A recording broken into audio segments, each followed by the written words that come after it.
Hello everyone. Today I have a little bit of a different video. I'm going to try filming a vlog. So I've thought about trying to do vlogs on this channel, but I wasn't sure how well that would actually work because I have two kids, they are young, and they are loud. And I'm not sure how well it would work with trying to film updates, especially during the day. So my updates might be in the evenings after the kids have gone to bed. I might just have to take the camera outside and film. I'm not entirely certain, but we're at least going to give it a try. For the moment, the kids are out of the house, so that's why it's so quiet, other than the cat. What I'm planning to do in this vlog is I'm going to go through my bookshelves behind me, and I'm going to pick out some books, probably 3 or 4, and read the first chapter of them to decide if I want to keep the books or unhaul them. And I'll go into more of the specifics about that in a little bit, but first let's go ahead and go through my shelves and get some books off of them. Alright, so these are my bookshelves that you've been seeing behind me. I did do a bookshelf tour earlier this year, so you've probably seen a lot of these books before, but let's start looking through the shelves and figure out which books I'm going to pick. Alright, so the first book I think I'm going to pick is on my classic shelf, and that one is going to be Ivanhoe by Sir Walter Scott. And I'll explain my reasons for each of the books once we get back to the couch, but this is going to be the first book I'm going to try. And then the next one I'm going to pick is over here in my adult sci-fi fantasy section, and that is going to be Mystic by Jason Denzel, which I actually just hauled earlier this year. And then I think let's go down here, and I'm going to try We the Drowned by Karsten Jensen, which is a bit of a chunky book. So if this one doesn't work out, it's at least a bigger book off of my shelves. Alright, then I think I'm going to add one more book. So I'm going to go ahead and pick The Road to Jerusalem by Jan Guillou. I'm really not sure how to say that last name, I'm sorry. But this is the first book in the Crusades trilogy. So these are the 4 books that I decided to take off of my shelves and give them a try and see if I still want to keep them or not. So my plan with this is not to read the first chapter of the book, and if it doesn't draw me in, get rid of it. My plan is to go through and see if there's anything that comes up in the first chapter that makes me say, I don't think this book is for me. So unfortunately, I've had a lot of times where books will sit on my shelves for several months or several years, and by the time I finally get to them, within the first few chapters, I kind of have an idea that I'm probably not going to love the book, and if I didn't own it, I would probably have already DNF'd it. But I'm more likely to give a book more than its fair share of a try if I already own it. The problem is I'm running out of space on my bookshelves. And so these books are by authors that I have not read before, except for one. Sir Walter Scott, I did try to read a poem by him. I don't think it's long enough to be considered an epic poem, but it is a longer poem called The Lady of the Lake. And I didn't get very far into it. I don't remember how it's divided up, if it's books or how it was divided, but I got to the second or third one and decided I wasn't going to read it because it's written, I've looked him up. He lived in, I want to say, the 1700s, but the way the poem was written, yeah, he was born in 1771. But the way the poem is written, it reminded me that it was written at a time when spelling in the English language was not regulated, or maybe regulated is not the right word. Standardized. That was the word I was looking for. Because there was a time, if you read the Canterbury Tales, you'll see the spelling is all over the place. Because there was a point when the English language didn't have standard spelling. And so people would spell the words however they chose to spell them, however they thought they sounded, however they'd seen them spelled before. And one person could even spell the same word 2 or 3 different ways, at least, within the same work. So it took a while before the English language had standard spelling. And the way his poem was written, it reminded me that it was written before there was standard spelling. But I'm leaning more towards if he was born in the 1700s, it was probably more like, because he's from Scotland, he was writing in a way that reflected the Scottish accent or people's way of pronouncing words at the time in which it takes place, because being the Lady of the Lake, it takes place during the time of King Arthur. So I think it was just written in a way to reflect that, but it made it really difficult to read. So I don't know how this one's going to be written. But the other three, I have not read anything by the authors before. So I just want to give the books a try and see if I like what I read in the first chapter, or if I see something that makes me say, I don't think this writer's work is for me, and get it off of my shelf before it sits there for years for no reason. And I think Ivanhoe is actually the one I'm going to start with, because I have read at least part of the poem by the author before. I'll go ahead and give this one a try.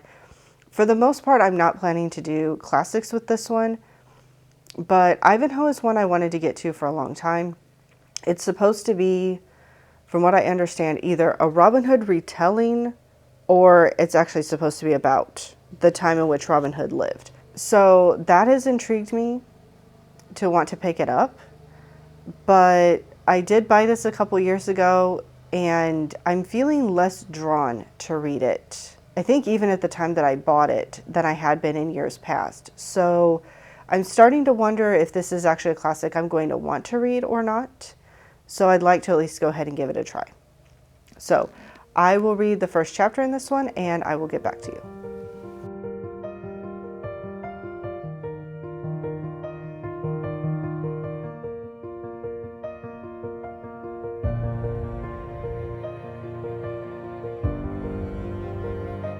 So I went ahead and read through the first chapter of Ivanhoe, and it is better than The Lady of the Lake, because it is written in closer to a modern English way of writing. However, I'm not gonna lie, I was kind of bored during the first chapter.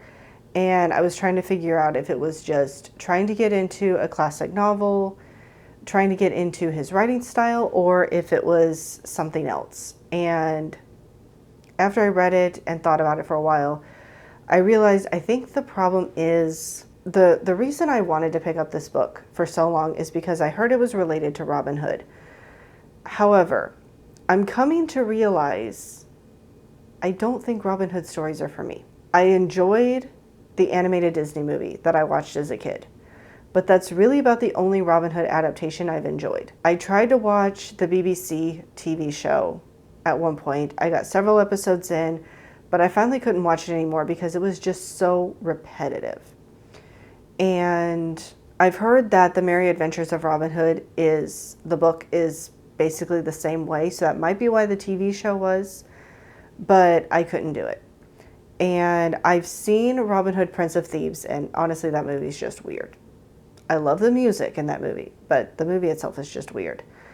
Robin Hood Men in Tights I enjoyed, but I think that's more for the humor than for the story itself. And the only other thing I can think of that I've seen that's Robin Hood related is that portion of Once Upon a Time, the TV show. And I feel like I enjoyed that part of the show, but it's also, to some extent, a smaller part of the show.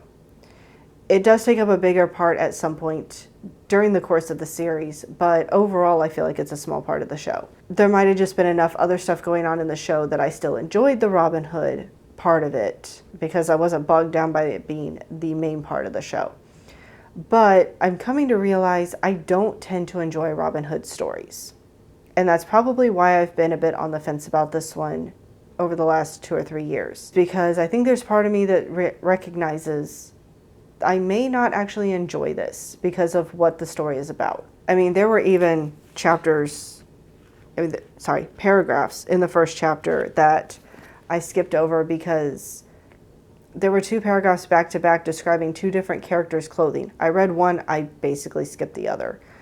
And then there were several other paragraphs that I just kind of skimmed over because, like I said, I was just kind of bored. So I think I'm just going to go ahead and unhaul this one because if nothing else, I really just don't think it's going to be a story I'm going to enjoy since Robin Hood stories don't seem to be working for me at this point. There's versions of other classic stories that I do really like. This just doesn't seem to be one of them. So I am going to go ahead and unhaul this one. I think next I'm probably going to try We the Drowned because it's a big book. Hoping I like it, but if I don't, then at least it's a bigger book off my shelves. So we'll see what I think of that one when I get to it.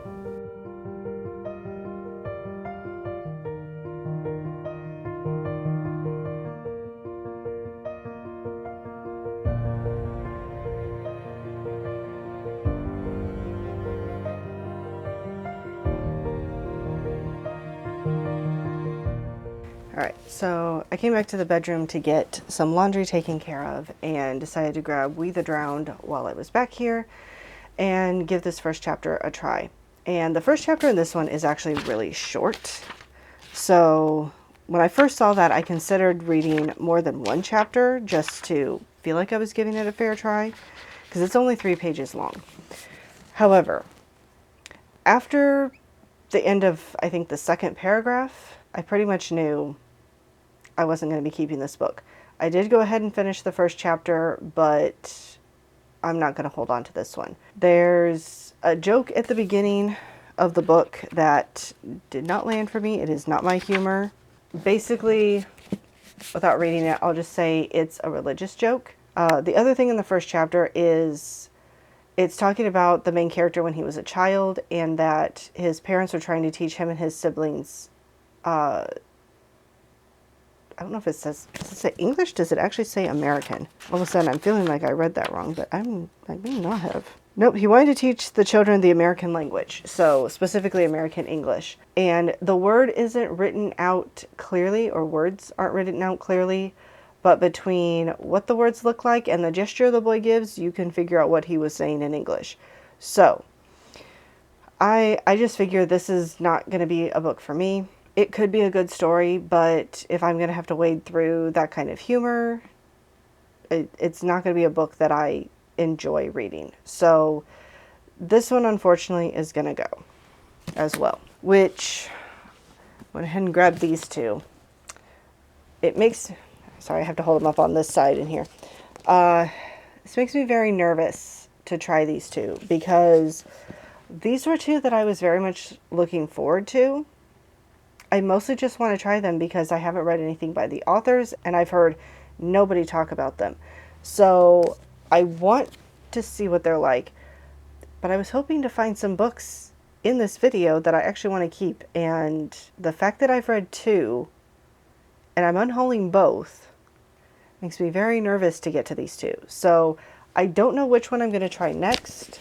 And I may not even, I don't know if I'll get to either of them today or not, but this does make me a bit nervous for the rest of this video.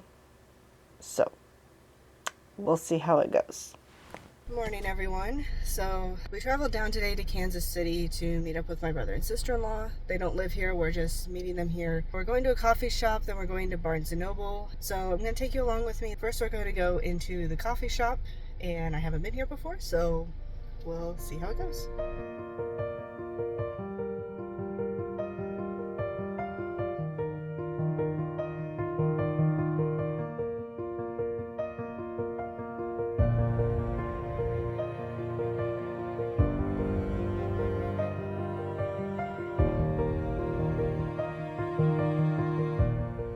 Alright, so we're back home now. It was a good trip. It was a good meetup. Unfortunately, not a short trip. We live a little too far away for short trips. We had some things that we needed to get to the other person, so that just worked out best without one person having to drive all the way one direction and back, so that's just where we met up today. The coffee shop we went to was called Scout Coffee, and technically we were in Blue Springs, not Kansas City itself.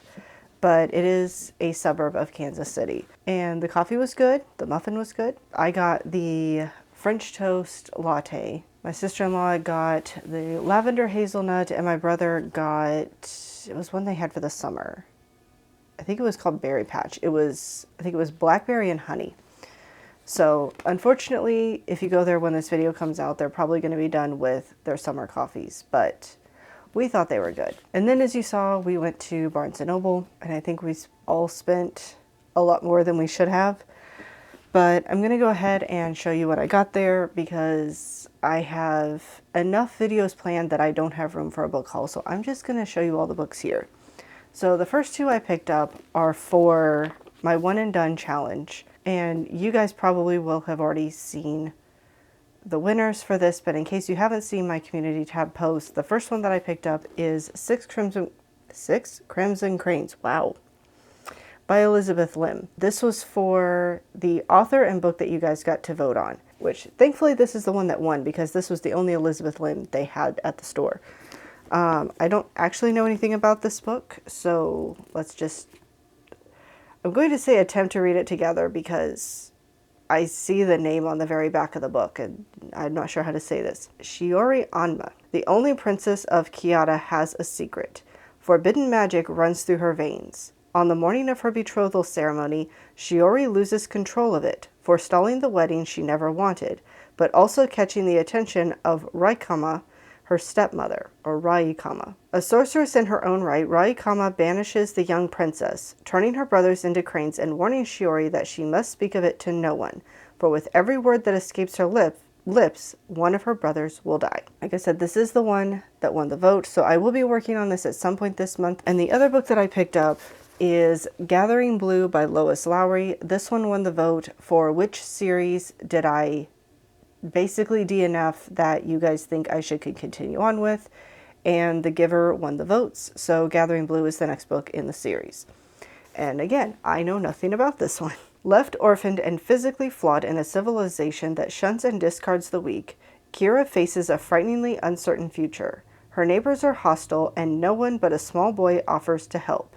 When she is summoned to judgment by the Council of Guardians, Kira prepares to fight for her life.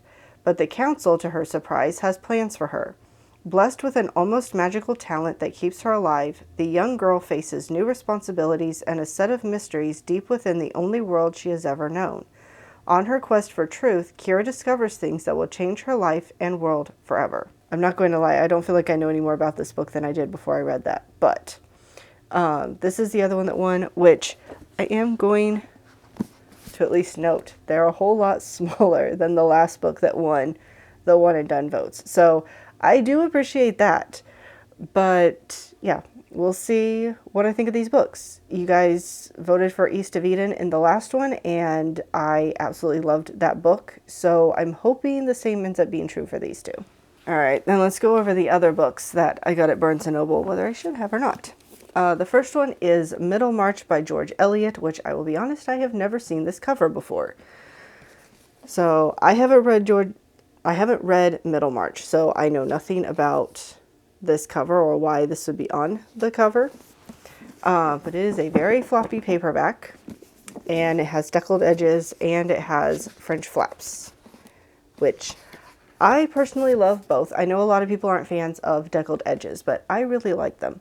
So Middlemarch, all I know is it's a classic, it's by George Eliot, and I know nothing else. I know a lot of people love this book though, and I've wanted to get to it for a while, but I just never ended up picking it up. But when I saw this edition at Barnes & Noble, I decided to go ahead and get it, and so maybe I'll be more likely to actually pick it up and read it. And the genres are all over the place with this one, so these are in no particular order. The next book that I got is The Night Trilogy by Elie Wiesel, and so this is Night, Dawn, and Day. I've read Night and Dawn, but I haven't read Day. I had it saved in one of my library apps at one point, but then they, I don't know, got rid of their copy, however that works, and I didn't have access to it anymore. Then they brought it back, but it's an audiobook, and I just kept putting off picking it up. So now that I have a physical copy of the book, I'm hoping to actually get this series finished. Both books were very well told stories. Both are very hard stories though. So I'm sure Day will be the same. But it's about time I got this series finished up. And it's not a very big book for having 3 books in it because all 3 books are very short. So it shouldn't take me long to actually get it done. All right, the next one, I'm not sure if I've actually heard of this book before or not, but it sounded interesting, so I picked it up. And that is Dragonfall by L.R. Lamb. And all I know is this is a fantasy, and I'm assuming adult fantasy. First of all, it has nice red sprayed edges too. I'm just going to read the back because, like I said, I knew nothing about this. Long ago, humans betrayed dragons, stealing their magic and banishing them to a dying world. Centuries later, their descendants worship dragons as gods, but the gods remember, and they do not forgive. Thief Arcady scrapes a living on the streets of Vatra. Desperate, Arcady steals a powerful artifact from the bones of the Plaguebringer, the most hated person in Lumet history. Only Arcady knows the artifact's magic holds the key to a new life among the nobles at court and a chance for revenge. The spell connects to Everin, the last male dragon foretold to save his kind, dragging him through the veil. Disguised as a human, Everin soon learns that to regain his true power and form and fulfill his destiny, he only needs to convince one little thief to trust him enough to bond completely, body, mind, and soul, and then kill them. Yet, the closer the two become, the greater the risk both their worlds will shatter. So, like I said, it sounds really interesting, so hoping I enjoy it, and I guess I could take that 50% off sticker off, because I don't need stickers on my books. All right, the next one, I've heard about this one quite a few times here on BookTube, and kept thinking about picking it up and finally bit the bullet and did so. And that is Orange by Ichigo Takano. This is a manga and it says the complete collection volume 1. I'm pretty sure there's only 2 volumes in this. I'll just read the back because I don't remember enough about this one. On the day that Naho begins 11th grade, she receives a letter from herself 10 years in the future. At first she writes it off as a prank, but as the letter's predictions come true one by one, Naho realizes that the letter might be the real deal. Her future self tells Naho that a new transfer student, a boy named Kakeru, will soon join her class. The letter begs Naho to watch over him, saying that only Naho can save Kakeru from a terrible future. Who is this mystery boy, and can Naho save him from his destiny? So, like I said, I've heard a lot of really good things about this book, and just never got to it. So finally picked it up. As always with these books, hopefully I get to it soon, but there's always more books on my shelf than I can get to. All right, and the last one is a nonfiction, and that is The Fellowship, The Literary Lives of the Inklings by Philip Zaleski and Carol Zaleski. And this is a nonfiction about the lives of the 4 people who are part of the Inklings: J.R.R. Tolkien, C.S. Lewis, Owen Barfield, and Charles Williams. Beyond that, I don't know anything else, but this is a chunky book. It's not as long as it looks, I'm not going to lie. Especially if you take out all of the notes. It's 512 pages. It looks a lot longer than that. I'm really interested in the lives of Tolkien and Lewis especially, but this is a book on the other Inklings as well, so I will give this one a try also. Alright, so those are all of the books that I bought. I think at this point, I'm tired from the trip. I'm going to try to get some reading done.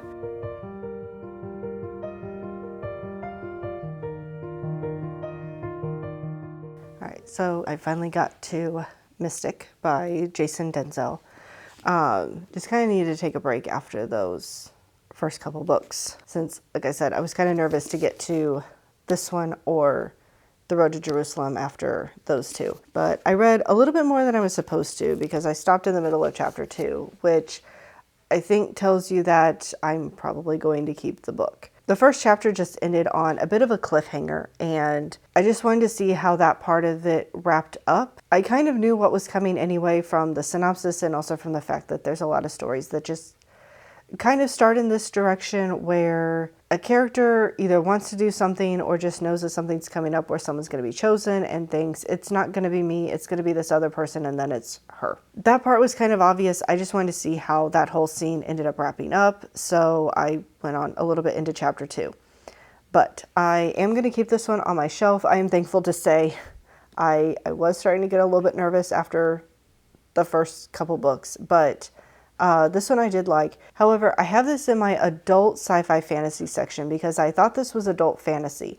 However, after reading the first chapter, I was like, is this adult? Because it feels more YA. Partially in the way things play out in the beginning, and also partially because the main character is, I know she's a teenager. I want to say she's either 16 or 17. I don't remember now. But that just makes me think that it's YA. So I looked it up and it is YA. So I am keeping it, but I'm going to have to move my books around and get it in the right section on my bookshelf. So that one's very much on me. I already thought the book was bigger than it is when I bought it, and apparently still didn't think to go, well, if it's shorter than you thought it was, maybe it's also a different age category than you thought it was. I didn't go look, so I missed that. But I did enjoy the first chapter.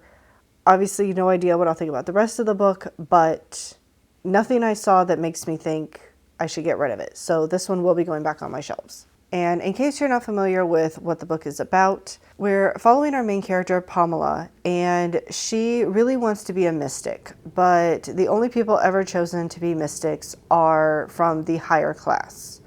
And so there's one lady in their, I guess you could say in their village. Basically, the land is owned by the girl's father. And the people in the village work there. They work under him. They work for him. And so his daughter is the one that they figure will be chosen as a mystic at some point. She seems to have an affinity for magic. So they're figuring at some point she will get chosen. But then someone shows up to deliver a message and say a mystic has selected this person as an apprentice. And it's not the Baron's daughter. It's Pamela. Which, again, I feel like is kind of how a lot of YA start like this. Uprooted by Naomi Novik started in a very similar way, but I'm interested to see where the book goes from here.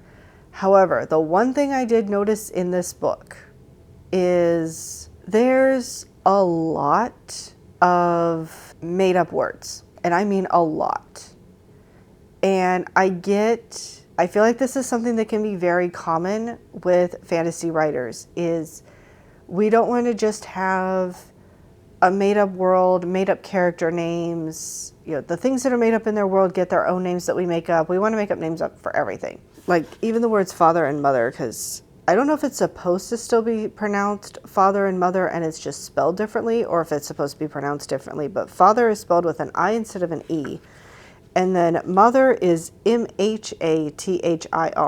So it looks like father, but with an M-H, father in this book, but with an M-H out front instead of an M. And it's really throwing me off because I mentioned in my Get to Know Me video that I have dabbled a little bit in Irish Gaelic, and seeing an MH and not pronouncing it with a V sound is really hard. I'm not the best with Irish Gaelic, but I see that one and I'm just like, I want to pronounce it father, which sounds very similar to father, and that's clearly not the right pronunciation. But yeah, so I mean, there's a lot of different names, or different spellings of words that we have. I feel like there were even different months. There's different idioms and sayings that we don't have. You kind of get the idea of what they mean, the idiom, what the meaning of the idiom itself is, but not what it's actually referring to and how that's an idiom, why it became an idiom. So there's just a lot of stuff in this book where it's very much you're plopped down in the middle of a fantasy world and you get to just figure it out as you go. In fantasy books, I mean, there's some where I understand when it's a huge elaborate world, like in Wheel of Time or Stormlight Archives. I get it. There's a lot to the world that is actually unique to that world, and it makes sense why there's all these names and references to things that you don't get yet. But when it's stuff like we're going to name the months differently, or we're going to have different spellings for family relations, or a whole bunch of different sayings within just the first chapter, it just feels like a lot starting out, especially for a world in a book that feels like it's not on the level of Wheel of Time or Stormlight Archives. I mean, I can still read the book and enjoy it despite that being there, but I at least want to let you know that that is there in case that's something that makes it harder for you to read a book or something that you don't care for. Other than that, I enjoyed the first part of the book, so hopefully I enjoy the rest of it whenever I get to it.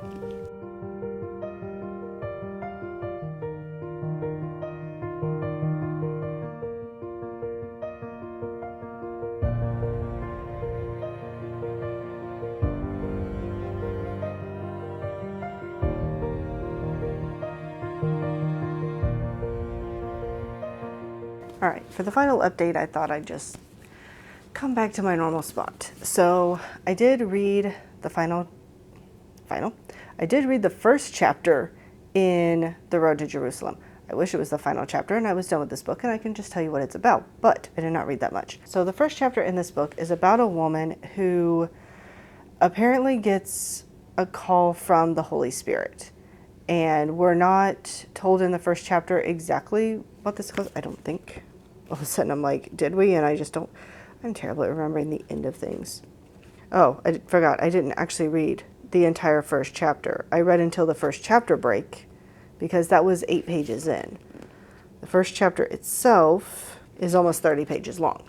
So I did not read all of that. So no, in the part that I read, you don't find out what this calling is, but what the book is covering, what the story is about, how it's written. I didn't see anything in those first 8 pages that makes me go, ooh, I don't want to read this one. I'm pretty comfortable with going ahead and keeping this book after trying at least part of the first chapter. All right, so these are the 4 books that I decided to read for this challenge. Road to Jerusalem, I have ultimately decided to keep. It will go back on my shelf, which this is a majorly floppy paperback. Ivanhoe by Sir Walter Scott, I have decided to unhaul because I'm just not interested in Robin Hood stories. Mystic by Jason Denzel, I'm definitely keeping because I didn't stop at the end of the first chapter. I went into the second one. So clearly I'm interested and I didn't see anything in the first chapter that was concerning, so I will keep this one. And last but not least, We the Drowned by Karsten Jensen. I will be unhauling. The humor in this book does not seem like it's going to be my kind of humor, and I don't really feel like slogging through that to get through this book, whether it ends up being a really good book or not. So this one is going to go. So 2 are staying on my shelf, 2 are leaving. I don't think that's too bad. And one of them is a chunky book, so that will definitely free up some space. So I forgot to grab my coffee. So sorry, I don't have coffee for the end of this video like I normally do. I'll have to fix that before I film the next one because I figure I might as well go ahead and start the next vlog now that I'm done with this one. So I will be doing another vlog like this, but I'm going to go through the books on my Hoopla and Libby apps and picking out books from those apps to try this with, because some of them have been on there for quite a while and they need to either be read or they need to go. So that's all I have for you guys today. I feel weird not having a cup to hold. It doesn't feel right. But I'm not going to get up and make coffee right this second. So I hope you guys enjoyed this video. If you've read any of these books, let me know what you thought about them. If you have an argument for me keeping either of the books that I was going to unhaul, you can let me know that as well. You can try to persuade me. It'll be a while before I unhaul these books, so you have time to persuade me if you want to. Other than that, I hope you guys are having a wonderful day, and I'll see you later.